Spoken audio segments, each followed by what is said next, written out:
जय शिवराय। राष्ट्रवादी कांग्रेस पार्टी के राष्ट्रीय अधिवेशन के लिए मंच पर उपस्थित पार्टी के राष्ट्रीय अध्यक्ष, देश के नेता आदरणीय शरद चंद्र जी पवार साहब, सभी मान्यवर नेतागण, समय की कमी होने के कारण सभी मान्यवर नेतागण और सबसे महत्वपूर्ण राष्ट्रवादी का परचम लहराने की उम्मीद हमेशा बुलंदी पर रखने वाले आप सभी जन, सभी को जय शिवराय। आज राष्ट्रवादी पार्टी का यह राष्ट्रीय अधिवेशन देश की राजधानी दिल्ली में संपन्न हो रहा है और इसके आयोजन के लिए मैं राष्ट्रवादी युवक के राष्ट्रीय अध्यक्ष धीरज भाई शर्मा और विद्यार्थी की अध्यक्षा सोनिया दुहान, दोनों का बहुत अभिनंदन करूंगा, क्योंकि यह अधिवेशन महत्वपूर्ण है। यह अधिवेशन का अवसर बहुत महत्वपूर्ण है। हम सभी जानते हैं कि देश अपनी 75वीं आजादी की वर्षगांठ मना चुका है और सरकारी भाषा के अनुसार हमने अमृतकाल में प्रवेश किया है और इस अमृतकाल में प्रवेश करने का जितना आनंद होना चाहिए उतना ही होना चाहिए जिम्मेदारी का एहसास। हाँ, जिम्मेदारी अमृत महोत्सव से शताब्दी महोत्सव तक देश को ले जाने की जिम्मेदारी, देश को विश्व की महासत्ता बनाने की जिम्मेदारी, और यह जिम्मेदारी जितनी बुजुर्गों के अनुभव आधारित मार्गदर्शन पर निर्भर है उतनी ही निर्भर है युवाओं के जोश, संविधान के प्रति सच्ची श्रद्धा और निरंतर देश प्रेम पर। और इस जिम्मेदारी की राह पर चलते हुए हमें इतिहास का अध्ययन, वर्तमान का अवलोकन और भविष्य का चिंतन करना होगा। अगर देखा जाए तो क्या है देश का आलम? विश्व का सबसे बड़ा लोकतंत्र जिस पर हर भारतीय को गर्व है, उस लोकतंत्र की आज क्या परिस्थिति है? लोकतंत्र के 4 स्तंभ माने जाते हैं: शासन, प्रशासन, न्यायपालिका और मीडिया। लेकिन जब भी कोई देश निरंकुश सत्ता की ओर बढ़ता है तब न्यायपालिका और प्रशासन पर दबाव आना स्वाभाविक है और ऐसे हालात में जिम्मेदारी बढ़ जाती है शासन और मीडिया पर। लेकिन आज देश में देखा जाए तो शासन दिन ब दिन प्रतीकवादी बनता जा रहा है और मीडिया प्रतिक्रियावादी। फिर आप पूछेंगे ऐसे हालात में आवाज क्यों नहीं उठाई जाती इसके खिलाफ? मेरे ख्याल से फिल्म शोले का डायलॉग सभी को याद होगा। दूर किसी गांव में अगर बच्चा रोता है तो मां उसे कहती है, बेटा सो जा वरना गब्बर आ जाएगा। आज देश में कोई भी विपक्ष का नेता या कोई भी मीडिया किसी भी मुद्दे पर अगर आवाज उठानी चाहती है तो मां नहीं कहती, अपने आप आवाज कान में गूंजने लगती है, भाई चुप हो जा वरना ईडी या सीबीआई का रेड आ जाएगा। भाइयों, मजाक की बात छोड़िए, लेकिन वास्तविकता, आज देश की वास्तविकता यह है कि देश की बुनियादी समस्याओं से ध्यान हटाकर देश की जनता का ध्यान कुछ चंद प्रतीकों पर केंद्रित करने की लगातार कोशिश की जा रही है। आप हमें हर घर तिरंगा लगाने के लिए कहे या आप राजपथ का कर्तव्य पथ करें, एक भारतीय होने के नाते हमें भी इन बातों पर गर्व है।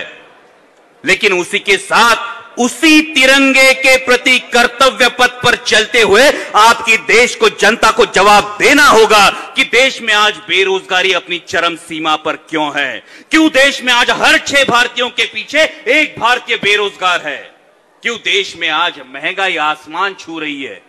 2014 में इस सरकार को बस हुई महंगाई की मार, अब की बार मोदी सरकार कह के चुन के दिया था, लेकिन 14 से 22 तक पेट्रोल के दाम 100 के पार होने लगे हैं।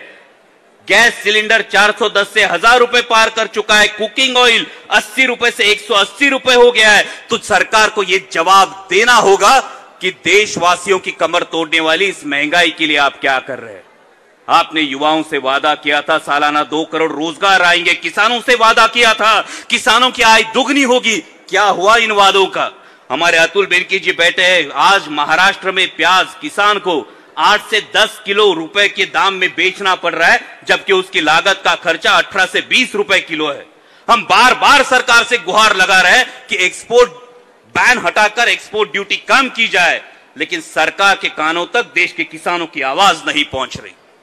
और इन सब बुनियादी समस्याओं को छोड़कर एक अलग ही बात की चर्चा आजकल देश में हो रही है, और वो है हिंदुत्व। हर किसी को अपने धर्म पर अभिमान होना, गर्व होना लाजमी है। और क्यों न हो? हां, मैं हिंदू हूं और मैं हिंदुत्व से परहेज क्यों करूं, लेकिन उसी के साथ हिंदुत्व क्या है, हिंदुत्व की परिभाषा क्या है, हिंदुत्व का मतलब क्या है, यह भी देशवासियों को बताना जरूरी है। क्योंकि सर्वधर्म सहिष्णुता की जीवन शैली हिंदुत्व है। संत ज्ञानेश्वर माऊली का जोजे वांछील तोते लाहो, यह तत्वज्ञान हिंदुत्व है। जगत गुरु तुकाराम महाराज का भले तेरी देव कासेची लंगोटी, नाठाळाच्या माथी हाणू काठी, यह सीख हिंदुत्व है। स्वामी विवेकानंद की शिकागो की सर्वधर्म परिषद में किया गया भाषण यह हिंदुत्व की परिभाषा बताता है। और छत्रपति शिवाजी महाराज का हिंदुत्व माता और मातृभूमि के लिए सर्वोच्च त्याग के लिए हमें प्रेरित करता है। लेकिन अगर धर्म के नाम पर असामाजिक तत्वों को बढ़ावा दिया जाता हो, फिर वो कोई भी धर्म हो, वो हिंदू हो, इस्लाम हो, सिख हो या ईसाई हो, हमें इसका पुरजोर विरोध करना होगा। हमें आगे होकर देखना होगा कि धर्म से पहले राष्ट्र को प्राथमिकता दी जाए। धर्म के नाम पर नफरत की राजनीति करने वाले हर एक व्यक्ति से हमें पूछना होगा कि देश के युवाओं के हाथ में वो पत्थर और तलवार देना चाहते हैं या फिर रोटी और रोजगार। और इस बात को गंभीरतापूर्वक लेना होगा, क्योंकि अगर हमें हमारे देश को विश्व की महासत्ता बनाना है तो इकोनॉमिक डेवलपमेंट ये एकमात्र विकल्प है। आज के ग्लोबलाइजेशन के जमाने में युवा खास करके ये बात अपने जहन में डाल ले कि आज के ग्लोबलाइजेशन के जमाने में तलवारों और बंदूकों के दम पर नहीं, बल्कि एग्रीकल्चरल इंफ्रास्ट्रक्चर और इंडस्ट्रियल डेवलपमेंट और हर तबके के आर्थिक विकास से ही देश विश्व की महासत्ता बन सकता है। अभी इकोनॉमी 5th पोजीशन पे जाने की बात की, लेकिन हमारी इकोनॉमी अभी जाके 1 ट्रिलियन के आसपास पहुंची है। और जो देश अरुणाचल प्रदेश से लेके नीचे श्रीलंका के हम्बोटाटा बंदरगाह तक तीनों तरफ से अपने देश को घेर के हमें लाल आंखें दिखा रहा है, उस चीन की इकोनॉमी $12 ट्रिलियन है। लेकिन जब भी देशभक्ति की बात आती है तो सिर्फ पाकिस्तान की बात की जाती है। हां, हमने पाकिस्तान को 1965, 1971 और कारगिल के युद्ध में धूल चटाई है और आगे भी उन्हें मसलने का दमखम हम रखते हैं। लेकिन भविष्य का असली खतरा चीन से है और इसलिए हमें नफरत की राह छोड़कर निरंतर विकास की राह पर चलना होगा, क्योंकि कोई भी अशांत या युद्धमान देश निरंतर विकास की प्रक्रिया नहीं चला सकता। अगर डेवलपमेंट नहीं होगी तो रोजगार नहीं मिलेगा, रोजगार नहीं मिलेगा तो देश पिछड़ जाएगा और किसी भी सच्चे देशभक्त को अपना देश पिछड़ता हुआ बर्दाश्त नहीं होगा। इसलिए सोचना होगा, युवा के हाथ में धर्म के नाम पर तलवार देनी है या उसी युवा के हाथ में देश हित के नाम पर रोजगार देना है। और ऐसी परिस्थितियों में देश के लिए मार्गदर्शक है छत्रपति शिवाजी महाराज का तत्व। वो छत्रपति शिवाजी महाराज जिन्होंने इस भारतवर्ष में एक उदाहरण प्रस्तापित किया था कि राज सत्ता कभी भी धर्म सत्ता के अधीन नहीं होनी चाहिए। राज सत्ता कभी भी धर्म सत्ता के अधीन नहीं होनी चाहिए, बल्कि राज सत्ता और धर्म सत्ता दोनों ने कंधे से कंधा मिलाकर लोगों के कल्याण के लिए काम करना चाहिए। ऐसी परिस्थितियों में हमें मार्गदर्शक है महात्मा ज्योतिराव फुले, डॉक्टर बाबा साहब आंबेडकर और राजर्षि शाहू महाराज के विचार। महात्मा फुले जी ने सत्यशोधक समाज की स्थापना की, जाति व्यवस्था नष्ट करने का प्रयास किया। उन्होंने मां बहनों के लिए शिक्षा के द्वार खोले। राजर्षि शाहू महाराज ने समताधिष्ठित मूल्य इस देश को दिया और डॉक्टर बाबा साहब आंबेडकर ने आखिरी पंक्ति में खड़े आखिरी व्यक्ति को अपने अधिकारों के लिए जागरूक किया, देश को संविधान दिया। हमारी जनरेशन ने ना डॉक्टर बाबा साहब आंबेडकर को देखा है, हमारी जनरेशन ने महात्मा फुले को देखा है और ना ही राजर्षि शाहू महाराज को देखा है। लेकिन जब भी सूर्यास्त होता है तो एक जलने वाली मशाल इस उम्मीद को कायम रखती है कि हां, रोशनी से अंधेरे पर विजय प्राप्त की जा सकती है। हमने इन महापुरुषों को नहीं देखा, लेकिन इनके विचारों पर जलने वाली, इनके आदर्शों पर चलने वाली एक मशाल को हिंदुस्तान की राजनीति ने 55 सालों से देखा है और वो मशाल है आदरणीय शरद चंद्र जी पवार साहब। और इस मशाल की रोशनी में हमें आगे बढ़ना होगा।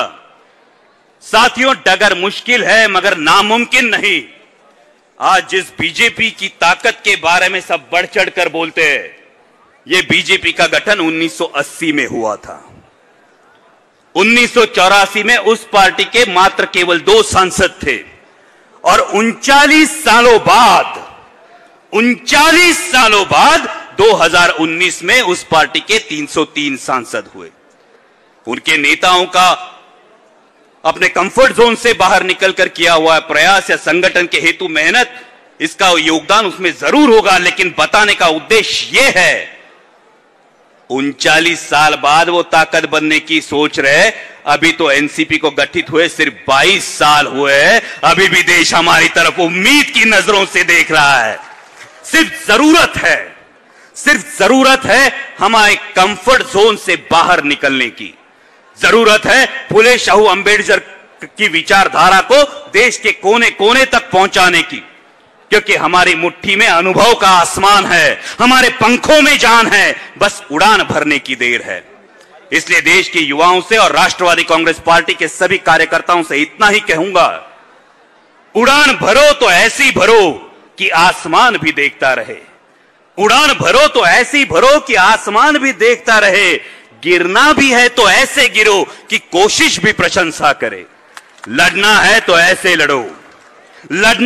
ऐसे लड़ो कि जीत भी अभिवादन करे, और जीना है तो ऐसे जियो कि राष्ट्र आप पर गौरव करे। और अंत में इतना ही कहूंगा, देशभक्ति पर किसी का स्टैंप नहीं होना चाहिए, देशभक्ति किसी की जागीर नहीं होनी चाहिए। हर वो शख्स जो इस मिट्टी को अपनी माता मानता है, जो दिलो जान से अपने देश पर प्यार करता है, जो अपनी आंखों में देश को बलशाली बनाने का सपना रखता है, वो हर शख्स देशभक्त है। और इसलिए मैं चाहूंगा कि मेरे साथ आप भी देश की जय जयकार करें। भारत माता की, भारत माता की, छत्रपति शिवाजी महाराज की, छत्रपति शिवाजी महाराज की। जय हिंद, जय महाराष्ट्र।